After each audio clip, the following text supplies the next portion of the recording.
Anda menyaksikan Kompas Bisnis bersama saya Brema Ratenaya, Saudara. Gencatan senjata di Iran yang diumumkan oleh Presiden Amerika Serikat langsung diikuti oleh turunnya harga minyak mentah dunia.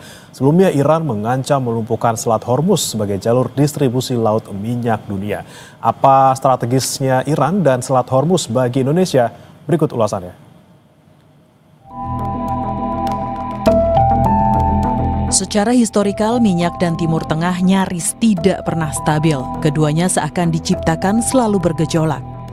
Perang antara Iran-Israel dan kini Amerika Serikat terlibat membuat harga minyak mentah dunia naik turun. Fokus dunia saat ini bukan sekadar aksi militer, melainkan keberlangsungan Selat Hormuz sebagai jalur distribusi laut minyak dunia. Ancaman Iran menyerang Hormuz jika terrealisasi dipastikan mengacaukan dunia, termasuk Indonesia sebagai net importir minyak.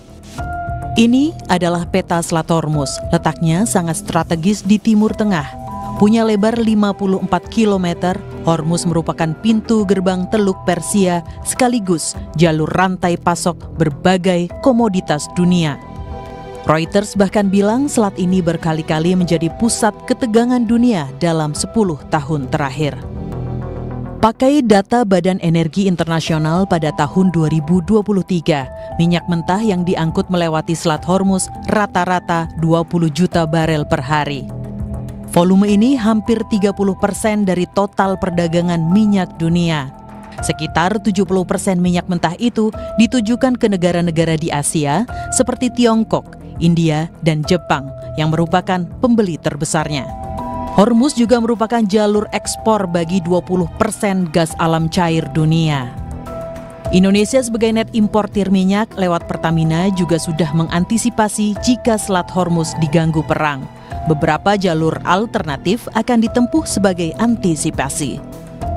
Ya, jadi terkait dengan situasi konflik di Timur Tengah yang mulai memanas, Pertamina sendiri sudah melakukan monitoring dan kami meningkatkan pengawasan terhadap pergerakan kapal-kapal tanker kami, khususnya yang memasok minyak mentah dari Timur Tengah dan sekitarnya ke wilayah Indonesia. Melalui Pertamina International Shipping, kami juga sudah mengecek dan sudah memastikan bahwa seluruh kapal yang melewati rute internasional saat ini dalam kondisinya aman, sehingga pasokan masih berjalan dengan normal. Pertamina juga sudah memitigasi dan merencanakan sejumlah rute alternatif jika memang nanti eskalasinya akan meningkat. Sejak perang pecah di Iran karena Israel, harga minyak mentah dunia melesat ke atas $70 Amerika Serikat per barel dari sebelumnya di level 60-an dolar. 23 Juni 2025, harga minyak sedikit melandai karena Presiden Amerika Serikat Donald Trump mengumumkan gencatan senjata setelah pangkalan militer Amerika di Qatar diserang Iran. Minyak yang langsung landai setelah pernyataan Trump juga membuktikan pergerakan harga komoditas ini tidak hanya dipengaruhi oleh stok dan permintaan, melainkan oleh persepsi. Inilah yang harus diwaspadai Indonesia.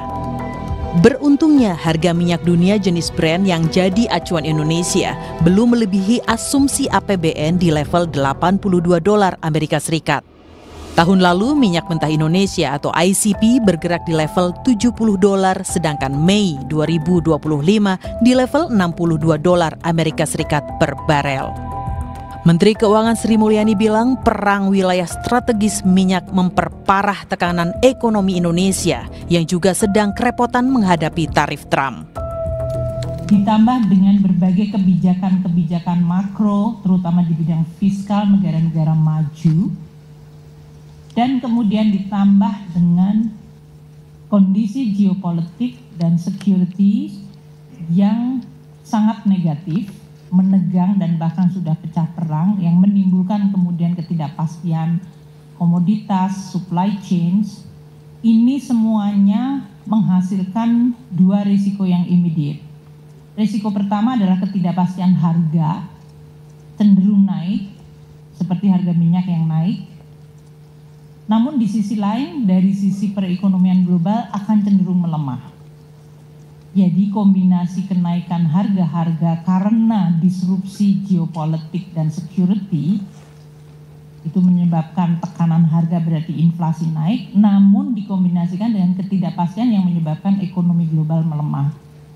Itu kombinasi yang harus kita waspadai karena tidak baik. Perlemahan ekonomi membuat dampak yang buruk, kenaikan inflasi dan kemudian menimbulkan kenaikan yield, apakah karena adanya geopolitik atau karena adanya fiscal policy. Kedua hal ini menyebabkan dampak kepada seluruh dunia termasuk Indonesia. Ini akan juga menggerakkan nilai tukar dan juga suku bunga global. Sebagai informasi, salah satu kilang terbesar di Indonesia yaitu Cilacap masih sangat bergantung impor atau suplai minyak mentah jangka panjang dari Saudi Aramco. Jika Selat Hormuz tutup, akses atau rantai pasok akan terganggu. Di satu sisi, kenaikan harga minyak setiap $1 Amerika Serikat juga membebani APBN sampai 10 triliun rupiah. Diah Megasari Anjaya, Tim Liputan, Kompas TV.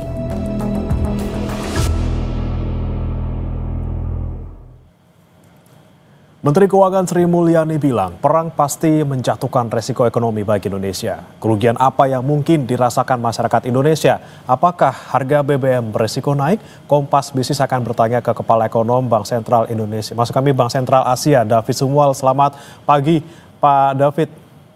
Selamat pagi, Mas Bre. Ya, Pak David, kita sebelum ke Iran ke Amerika Serikat dulu. Ini kalau kita lihat secara historikal, ini kalau misalnya data ekonomi Amerika Serikat lagi jelek-jeleknya nih Pak. Kemudian yang salah satu yang terbaru ini adalah defisit anggaran yang tembus sampai $1 triliun Amerika Serikat. Kemudian muncullah perang di Timur Tengah. Apakah ada nih Pak korelasi antara data ekonomi yang buruk dari Amerika kemudian dengan pecahnya perang? Ya, kalau kondisi Amerika memang sejak tahun lalu itu kecenderungan melemah. Jadi kita lihat pertumbuhannya melemah dan ini juga diikuti juga dengan penurunan suku bunga Fed. Ya, suku bunga Fed itu kan sudah diturunkan sekitar 1% ya.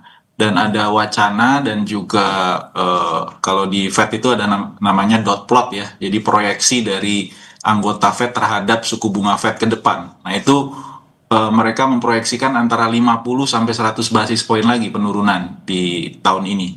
Jadi sebenarnya sebelum pecah konflik ya, itu sebenarnya sebelum serangan Israel ke Iran itu sejak tahun lalu sebenarnya ekonomi Amerika Serikat juga sudah melemah. Dan saya pikir tidak ada kaitannya antara konflik di Timur Tengah dengan pelemahan ekonomi di Amerika secara direct seperti itu. Oke, tapi kalau kita kemudian sekarang ke Iran nih, Pak David. Ini Trump mengklaim akan ada gencatan senjata total beberapa jam ke depan. Nah, kemudian pagi ini kita lihat harga minyak mentah langsung landai nih. Dari kemarin kita pantau kalau Brent nih sekitar 78, kemudian pagi ini ke 67, nih Pak. Apakah ini buktinya bahwa harga minyak ini tidak mutlak dipengaruhi oleh supply and demand? Apakah karena ada asumsi saja seperti itu? Sebenarnya kondisi pasokan minyak global itu sekarang dalam kondisi yang oversupply ya. Jadi dalam setengah tahun terakhir itu oversupply. Namun kita lihat itu kenapa sebenarnya fundamental dari minyak itu memang sebelum pecah perang itu bergeraknya di $95. Nah, setelah pecah perang ini ada premi risiko ya sekitar tambahan sekitar 10 sampai $15 barrel ya, dolar per barrel. Dan ini yang membuat harga minyak melonjak. Nah, sebenarnya ada satu premi risiko lagi yang syukurnya ini nggak kejadian, yaitu penutupan Selat Hormuz. Ya, ini banyak yang memperhitungkan, kami juga memperhitungkan bisa ada tambahan premi lagi itu sekitar $25 ya dari kondisi sekarang ya. Jadi memang lebih digerakkan oleh sentimen, memang pergerakan minyak akhir-akhir ini, Mas Bre ya, akibat kotet ini ya, balas membalas ya antara Iran dan Israel. Ya. Oke, kemudian bagaimana harga minyak ke depan jika memang konflik ini terus berlanjut dan sampai Selat Hormuz ditutup? Jangan kemana-mana saudara dan Pak David, kita akan bahas usai jeda berikut, tetap di Kompas Bisnis. Bisnis bersama saya Bremana Tenaya, saudara, dan masih bersama kami juga Kepala Ekonom Bank Sentral Asia David Sumual. Kita lanjutkan Pak David, kalau misalnya ini konflik antara Iran dan juga Israel tidak mereda juga, kemudian sampai-sampai amit-amit Selat Hormuz ditutup, Anda bisa proyeksikan berapa harga minyak dunia? Apakah bisa mencapai $100 Amerika Serikat, Pak, per barel? Ya, ini masih sangat dinamis sebenarnya perkembangannya ya. Apakah gencatan senjata ini betul-betul dilakukan oleh kedua belah pihak, ini juga masih dalam tanda tanya tentunya ya. Nah, ini kita harus tunggu perkembangannya dalam 1 minggu ke depan paling tidak ya. Nah, kalau Selat Hormuz ditutup, tadi saya sudah sampaikan memang bisa lebih dari $100 ya premi risikonya, karena Selat Hormuz itu memasok kurang lebih sekitar 20% minyak global ya. Bahkan kalau untuk gas itu lebih tinggi lagi, 30%. Walaupun memang negara-negara di sekitaran Selat Hormuz itu sudah punya contingency plan juga. Seperti misalnya Uni Emirat Arab maupun Arab Saudi, mereka sudah punya pipa sebenarnya ya, menyiapkan diri terhadap kemungkinan terburuk. Walaupun memang tidak optimal, mungkin hanya bisa dan perlu biaya logistik yang lebih tinggi lagi tentunya untuk menyalurkan misalnya minyak atau gas dari kebanyakan fieldnya Arab Saudi itu ada di timur ya, mereka harus salurkan ke barat dan ini perlu ongkos ya, dan juga tentu akan mengganggu ya lalu lintas di Selat Hormuz, sehingga preminya itu sekitar 20 sampai $25 lagi kalau ini sampai ditutup ya, jadi bisa melebihi dari $100. Oke, kalau misalnya minyak mentah dunia sampai ke 100 gitu ya, kemudian apa pengaruhnya ke harga jual BBM kita, baik subsidi maupun subsidi? Karena kita memang masih menjadi importir minyak dari Arab Saudi, Pak David. Ya, betul.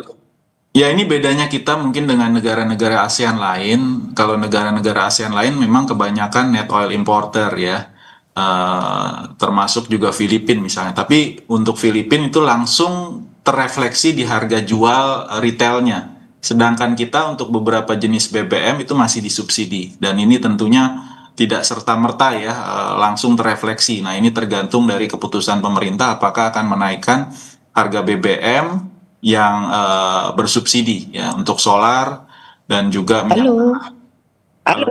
Halo, assalamualaikum. Ya, lanjutkan silakan Pak David.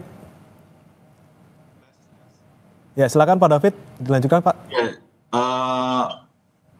jadi kalau kita lihat ini tidak serta-merta ya, jadi tidak serta-merta akan naik harga minyaknya seperti negara-negara tetangga lain. Jadi impact-nya ini masih terbatas ya. Kalau misalnya harga minyaknya sampai 100, tentu ini akan membebani APBN ya. Jadi akan ada tambahan subsidi BBM dan kompensasi ya.